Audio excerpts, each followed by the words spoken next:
3, 2, 1. Well, you've got the horizontal plane and you've got the vertical plane. About 1 o'clock, left leg down, right knee up. Here we go.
It's fun learning the art of precision play paddling.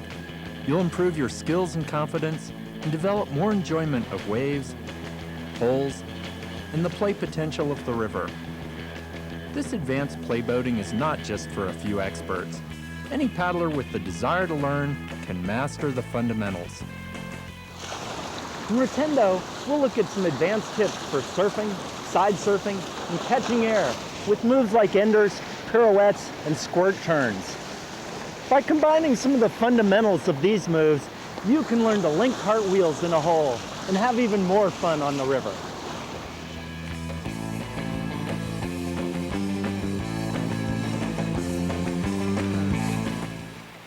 This video addresses advanced skills, often skipping basics that could help your paddling.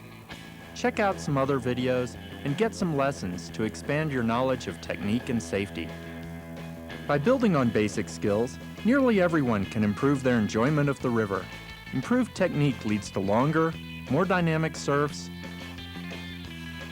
more controlled side surfs, and more predictable airtime. While some play paddling moves can be done in almost any boat, moves like squirt turns, blasting, and cartwheels will be noticeably easier with a specialized play design. With these boats, you'll have more fun with small river features.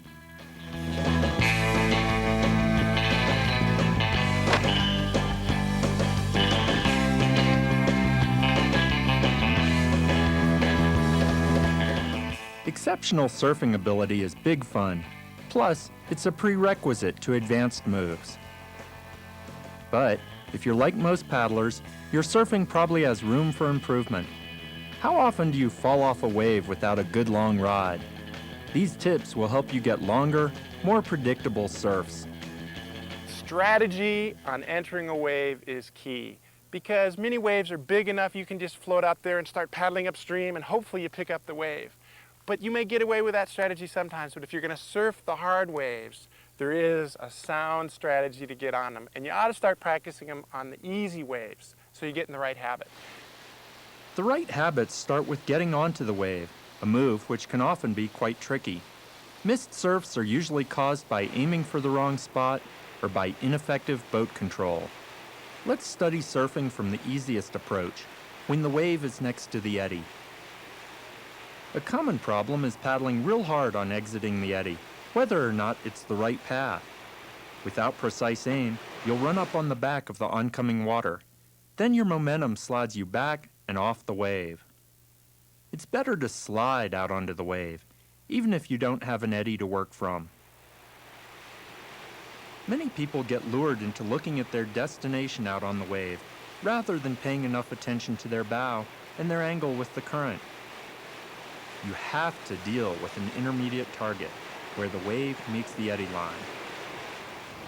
Here's a good example of where to aim to slide out onto a wave. You want to aim the bow waterline of your boat for between where the trough of the wave hits the eddy line and where the shoulder hits the eddy line. If you come out on the shoulder, you want to carry a lot of speed If you come out at the trough, you'll want to side slip. You probably are accustomed to getting on waves by the low approach with speed and a rudder. But if you can side slip gracefully, then you can slide onto waves from a wide variety of positions in the eddy. A rudder will usually work to side slip out onto a wave, unless you don't have enough speed or the right positioning. Side slipping draws help avoid this problem. Plus, you won't have to rely on a ruddering stroke that's placed on the swirls of the eddy line. The side slip move looks easy, but it's not. A prerequisite skill is sculling to move the boat sideways. Sculling will help you maneuver at slow speeds and develop blade finesse. Feather the blade along a 2-foot line 6 inches from your boat.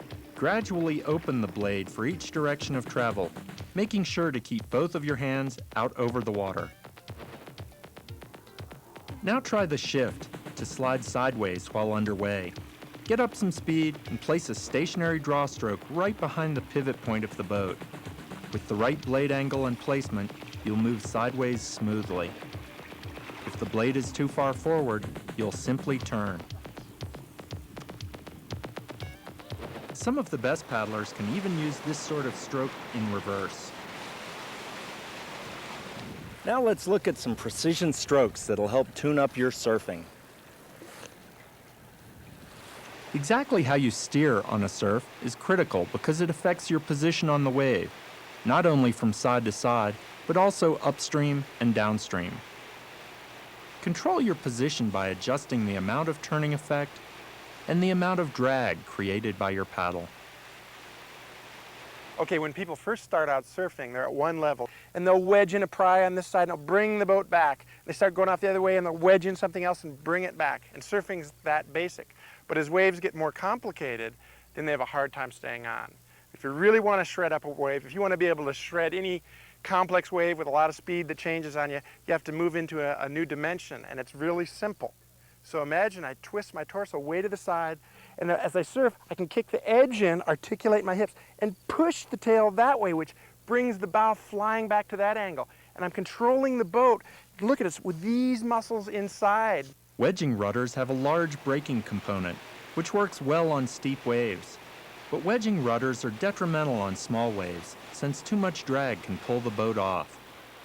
As a result, to have the best rides, you'll want streamlined, no-drag rudders, combined with the power of the lower body.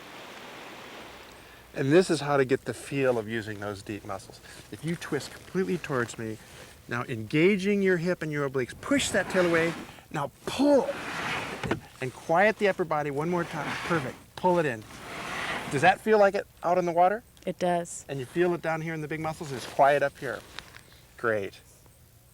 Let's look closely at the position of the blade. Rotate your torso way around, drop your elbow down, and extend your front arm across and high. Keeping the top hand above eye level puts the blade deep in the water and at the correct angle to have the strongest effect.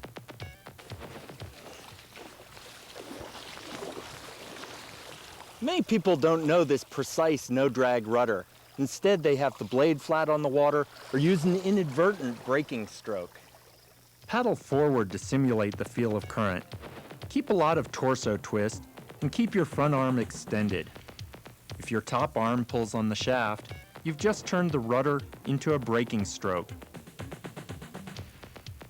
The stern draw pulling motion is much more difficult, so really exaggerate this part with your lower body. Here's how you can get even more precision and power with your surfing. It's with stationary strokes. What I'm going to do is drop the blade in and then change the angle very subtly to feel a little bit more pressure to turn. Then to move the other direction, I can change the blade angle to get pressure on this face of the blade to turn the other direction.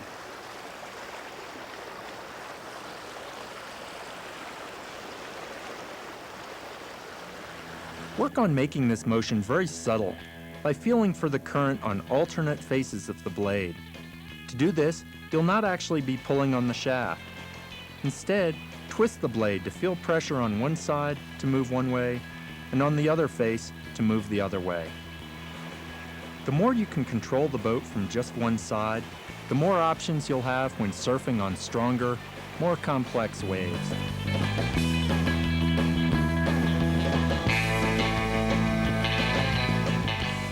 When you're surfing, you'll often be working to keep the bow of the boat from burying. Knowing a few tricks can mean the difference between maintaining a dynamic surf and getting blown off the wave. Leaning back will help keep the bow up. Move around on the wave to find a part of the wave that won't force the bow to bury. On steep waves, your first line of defense is those breaking rudder strokes.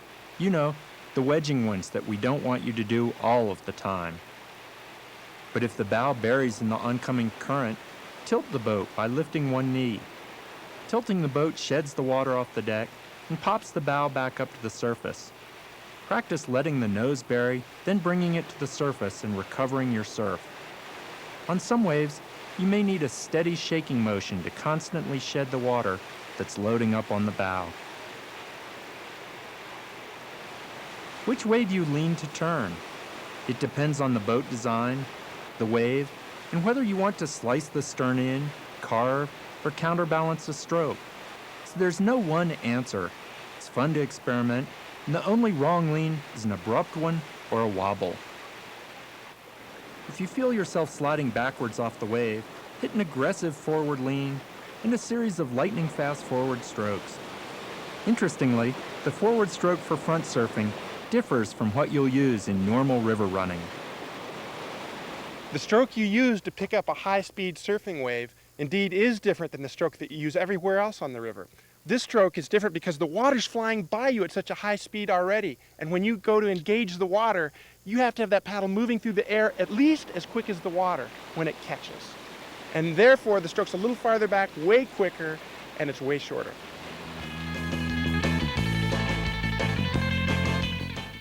As you play with your surfing, keep in mind that nearly all the best paddlers have this rudder style.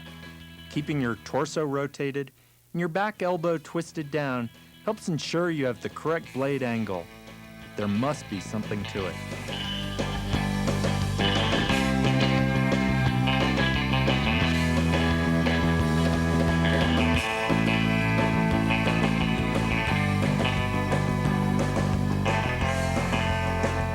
Back surfing can have a punishing learning curve, but it is one of the easiest ways to develop skills very important for more advanced moves. Controlled 360 spins and rotendos both require a high degree of proficiency in back surf type awareness. The best way to work it is with progressively bigger waves. Pay special attention to your visual landmarks. Watch the current running downstream of your boat to help sense the boat angle. Also, you can learn to turn and look upstream at your stern. You'll want to learn 2 control strokes so you can control the surf from on each side. The rudder with both hands low and the bow draw. Both of these work best as stationary strokes, using the current against the blade to provide the force. Few paddlers use the draw effectively, but those who do can use it for additional precision and therefore greater reliability in more difficult moves. For back surfing, I think the hardest part is actually getting on the wave as opposed to staying on the wave once you're there.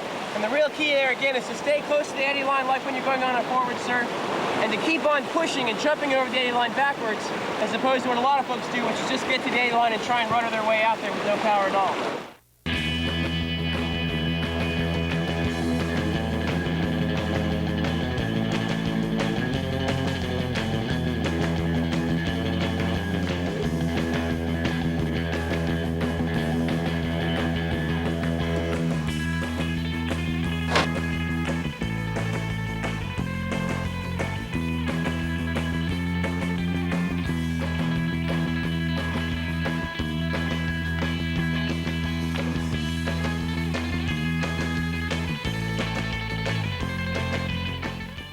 Would you like to catch air more reliably?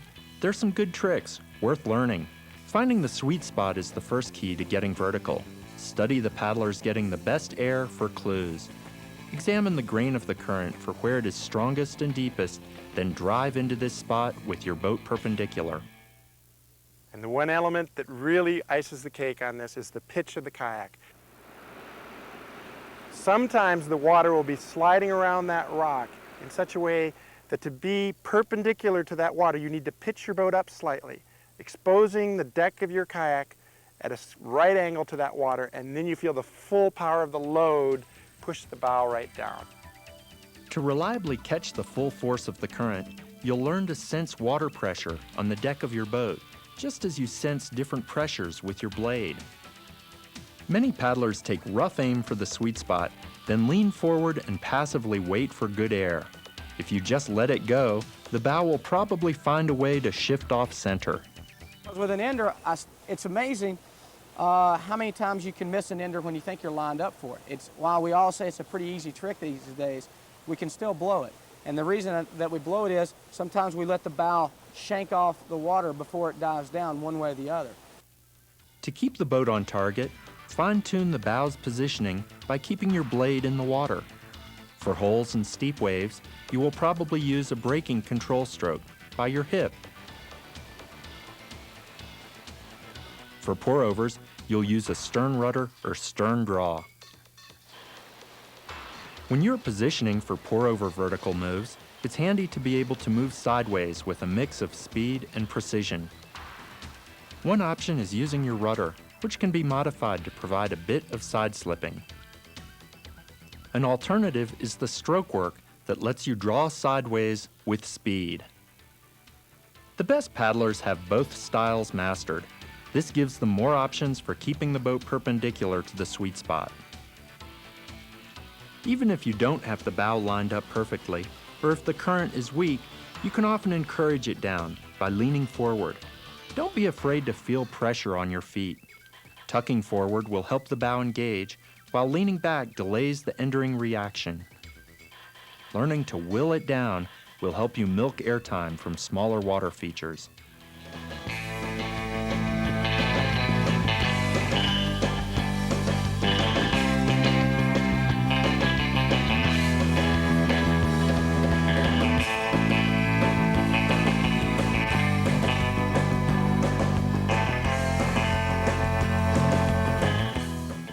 You can get to that ender, it just leads right in to your first pirouette with kicking that stern draw out. And simply you just control your boat into the sweet spot, angle it, pitch it, start to go vertical, and as you're standing up on your footrest, your paddle's already in the perfect position. You've got the water there, you just unwind as you stand up and lean against your back deck of your boat and turn and look and twist, and you start pirouetting around. Use a short, powerful reverse sweep across your bow, combined with an aggressive twist of your head and shoulders. This forces the boat into more rotation. There is one other, more advanced stroke sequence that works to pirouette. It's using a cross draw. Generally, you will cross draw at an eddy line, reaching out to grab the main force of the current.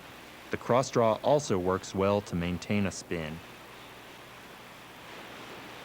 With a small boat, squirt turns can take you vertical without the help of much current. Even if you can already do a squirt, practice this drill to help improve your whitewater edging and balance. Peel out into a small jet of current, keeping your boat flat and your paddle completely out of the action. Without the blade in the water, you'll develop better sensitivity to the water pressure on your deck. Once you've developed that feel, use it to initiate the load on the back deck before you begin your reverse sweep. This saves the stroke for driving the boat further under and controlling the spin. Once you've mastered the load, then stroke sequence, try turning the reverse sweep into a bow draw. This helps you control a good pivot without bringing your weight forward and killing the move. If you start the move by setting your edge suddenly, it's less likely to slice under smoothly. Also, try to start the squirt from a charging arc or veer, rather than from a straight line approach. This will help you initiate the move. Keep in mind these moves do depend quite a bit on your weight and the size and shape of your boat. Once you're up on end, you can practice vertical balance. Practice in flat water. A little water in the end of your boat might help you bobble around. This end balance will help you spin pirouettes and aim multiple end cartwheels. Precise edge and balance control is important, even when you aren't on end, so fine-tune your boat tilt. Edge the boat slightly by shifting more of your weight onto one butt cheek. For a little more edge, shift more of your weight over. One way to think of this boat tilt is by moving your rib cage out to the side, leaving your head centered over the boat, and fine-tuning the edging with this knee. Practice some forward strokes to get accustomed to using the blade while in this balanced position. No wobbles. Side surfs and more advanced moves will require this sort of steady edging.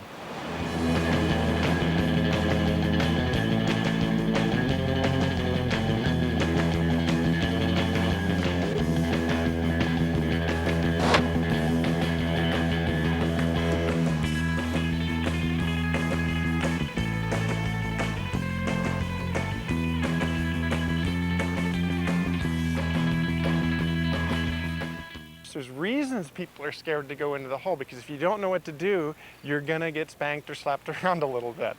But if you tell him the right thing to do, he could be doing it. It's not hard.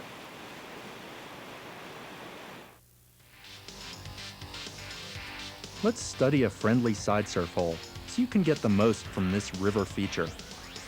The water rushing into the hole is usually called the green water. Lots of this water goes deep and directly downstream, while some curls back upstream to create a frothy foam pile. This backwash builds up speed and power as it falls into the crease. The top of the pile acts as an eddy, providing a momentary place to reposition and set up moves. To stay upright in a side surf, you must keep the upstream edge of your boat clear of the green water falling into the hole. If this edge catches, it's an instant flip. So how much boat tilt do you want? Well, you definitely want enough tilt to keep the upstream edge from catching, but not 1 degree more. The amount of tilt you need depends on where you are in the hole. If you are settled down deep in the trough of the hole, at the crease, you'll need a fair amount of boat edging. Sitting on top, you'll be able to sit flat with hardly any boat tilt at all. Different points in between will need different amounts of boat tilt. It sounds crazy, but one of the easiest ways to find the balanced position is to hand surf. You can reach your hand deep to feel support from the current underneath. Trying it is a gut check, but pays excellent rewards in confidence. Your main side surf position will be in the low brace, using the back of the blade with your elbows over your wrists. This blade position can help reduce excessive bouncing in the hole. If it's difficult for you to ride a low brace, it's a clear indication that you don't have the correct body position over your boat. At times, you'll use the high brace, with elbows bent and in close to your body to protect your shoulders. Stay forward to find the most balanced, flat position. Leaning back will make you feel unstable. Either brace should only be used for momentary support to regain your balance. If you flip upstream, don't brace. Roll instead to avoid a shoulder injury or broken paddle. If you tilt the boat too far downstream, you'll look to the blade for constant support. Then you won't be able to maneuver effectively. From an ideal, balanced position, you can use normal forward or reverse strokes to move your boat. Okay. I haven't said anything yet. In this hole, I need to sit flat, I need to sit straight, and I may use forward strokes to move in one direction or reverse strokes to move in the other. Practice paddling with your boat tilted up, so you'll have the balance to maneuver with good power. Few paddlers have it mastered, but stroking on both sides will help you move more assertively. If you don't have enough balance for pure forward or reverse strokes, you can sacrifice power and incorporate a brace. The high brace combines easily with a small forward sweep to propel you forward. The low brace works nicely with the reverse sweep to move you the other direction. You've got one more stroke option for moving around in a hole: stationary strokes. These take advantage of the current under the pile to pressure the blade. Angle the paddle in this high brace forward sweep position to move forward in the hole. This modified low brace lets the back of the blade catch the water and push your boat reverse. Side surfing is fun.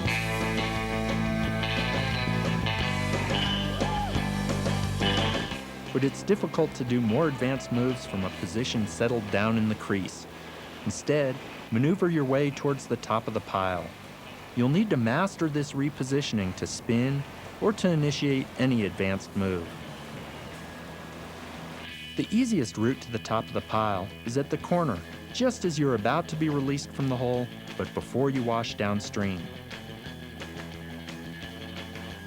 You'll need to precisely control your speed to not go past this release point. A light touch on quick correction strokes may be needed to dial in the exact position.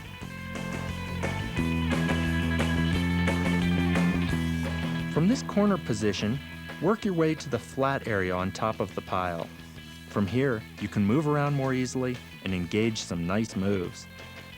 The strength and shape of each hole is different, so it's useful to have a bag of tricks for getting on top. For instance, you can occasionally take advantage of bounces that land you further up on the pile. Blasting is a more predictable way to move around. You'll need to slice under the pile for a dynamic surf or fast change of direction. You'll find it easiest if you commit the blade in with the front hand high. That water is moving by real fast, so without a perfect stroke and counterbalance, the water will torque the shaft in your grip or flip you. From a blast, you can often ferry out of the hole, then ferry back on top of the pile, or somewhere in between the crease and the top. This is a precise way to reset your boat position. Another way is to start the boat blasting and then fall off to build downstream momentum. This allows you to break through some of the backwash to move closer to on top of the pile.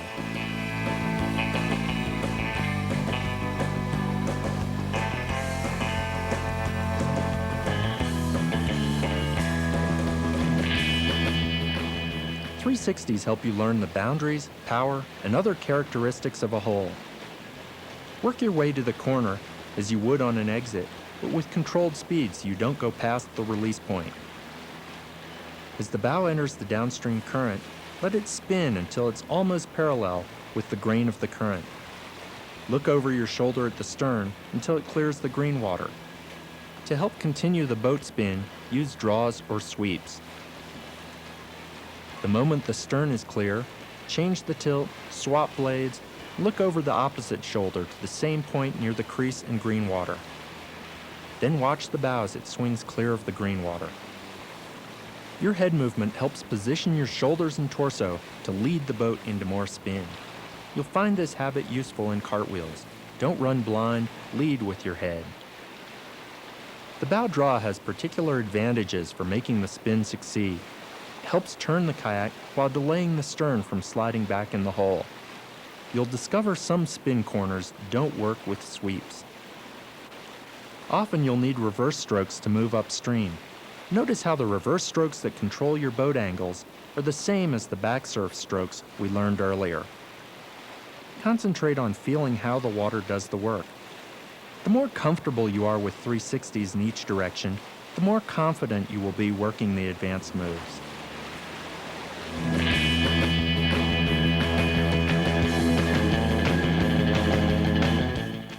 Here's a look into the future. Boat designs open the door for a different type of 360, called flat spins. You'll need a super sensitivity to ride a flat boat and a keen awareness to keep your body quiet. This way, neither end will engage the current and blow you off the wave.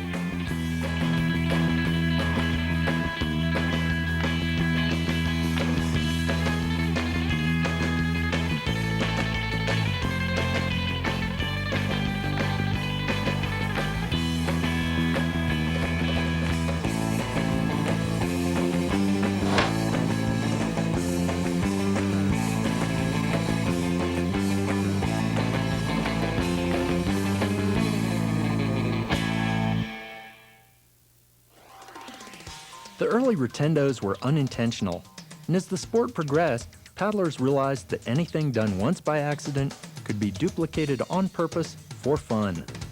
Wow, when you spiral your boat in, when you put your boat in for the end,